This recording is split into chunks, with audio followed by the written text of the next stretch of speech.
Bismillahirrahmanirrahim. Assalamualaikum warahmatullahi wabarakatuh. Di sini saya akan melanjutkan ke modul ketiga yaitu tentang metode. Dari dasar metode, metode adalah blok yang berisi sejumlah statement yang akan dieksekusi ketika dipanggil. Metode dalam bahasa pemrograman lain, metode disebut sebagai function. Metode digunakan agar kita bisa menuliskan suatu kode satu kali dan menggunakan berkali-kali.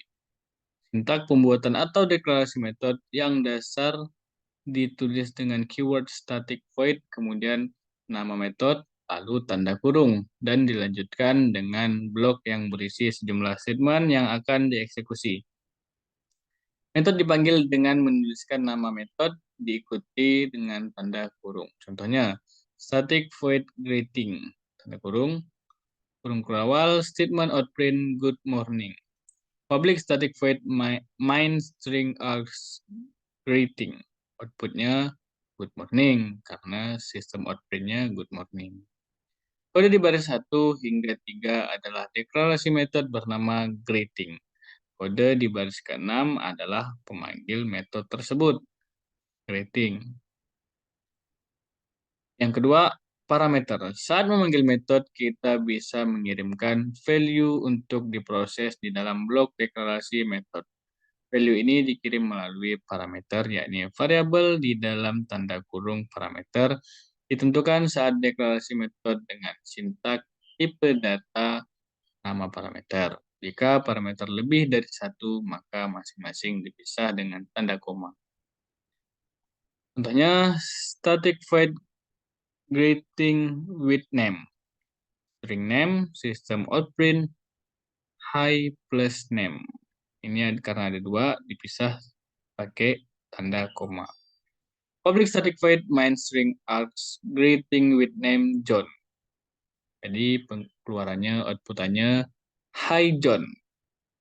Pada di baris ke-1 terdapat deklarasi parameter name bertipe string. Parameter ini digunakan di dalam blok method value untuk parameter dikirim oleh pemanggilan method greeting name di baris ke-6. Lanjut lagi, return.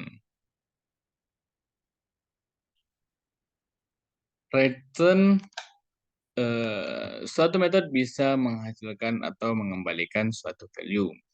Metode yang mengembalikan value saat dideklarasikan harus menggunakan keyword static, lalu diikuti dengan tipe data dari value yang akan dikembalikan. Kemudian statement terakhir di dalam blok value dikembalikan menggunakan keyword return.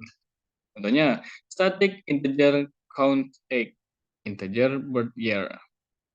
Integer X sama dengan 2022 dikurang birth years, return X. Sistem outprint count X 1997, outputnya 25. Dari 2022 dikurang dikurang tahun 1997. Di outputnya 25. Baris ke-1 menunjukkan deklarasi metode count X yang akan mengembalikan value bertipe integer. Value yang dikembalikan berada di dalam variabel X di kode baris ketiga. Metode ini dipanggil di baris ke-6 tadi, system outprint count X 1997. Yang keempat, metode overloading. Jika terdapat beberapa metode dengan nama yang sama, maka akan memunculkan error. Kecuali apabila parameter berbeda, sejumlah metode dengan nama yang sama, namun parameter berbeda disebut dengan metode overloading. Block statement di metode overloading bisa memiliki kode yang berbeda. Contohnya, static void course result, integer grade, system outprint, your grade is plus grade. Static void course result char grade, system outprint, you get plus grade. Public static void main string args course result 90, course result B. Outputnya your grade is 90, your get B. Kode di baris 1 hingga ketiga adalah deklarasi metode course result. serta di baris kelima hingga 7 deklarasi metode yang sama. Ini merupakan metode overloading. Kode di baris ke-10 merupakan pemanggilan metode cross result dengan parameter bertipe integer, sedangkan di baris ke-11 merupakan pemanggilan metode cross result dengan parameter bertipe char. Yang kelima, scope. Variabel hanya bisa diakses di wilayahnya sendiri. Hal ini disebut dengan scope. Ada dua tipe scope, yakni method scope dan block scope. Method scope adalah wilayah di mana variabel yang dideklarasikan di dalam metode bisa diakses di mana saja setelah dideklarasikan. Contohnya, public static void main string args system out print x error. Eh, Integer x sama dengan 1, sistem out print x, nanti outputnya tetap 1. Kode di baris kedua gagal mengakses variabel x karena variabel ini belum dideklarasikan. Ini yang baris kedua ini gagal nih, error. Kode di baris keempat berhasil mengakses karena variabel x telah dideklarasikan sebelumnya. Yang 4 berhasil karena sebelum 4 ini dideklarasikan. Nah, untuk yang baris kedua ini error karena sebelumnya tidak ada dideklarasikan. Terus, blok scope merupakan wilayah di mana variabel diakses di blok yang sama di dalam tanda kurung kurawan. Blok scope juga berlaku ketika di dalam if, while, dan for statement. Contohnya, integer y sama dengan 2, sistem out print y.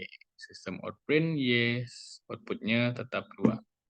Kode di baris kelima ingin mengakses kode variabel y yang dideklarasikan di baris kedua, namun gagal karena berbeda di scope yang berbeda. Yang keenam, ini komen. Komen atau komentar adalah kode program yang diabaikan oleh compiler sehingga tidak akan dieksekusi. Komen digunakan untuk memberi informasi mengenai kode lainnya. Jadi ini seperti kayak penanda. Jadi misalnya ini penandanya kayak site like times site like. Nah, ini komen ini nih hanya untuk penanda bahwa ini nih ada kode gitu. Kayak baris ke-8, kode di baris ke-1 hingga ke-6 merupakan multi-line comment. Dan kode di baris ke-8 terdapat single line comment. Nah, ini contoh kodenya. Sekian penjelasan dari modul yang ketiga tentang metode.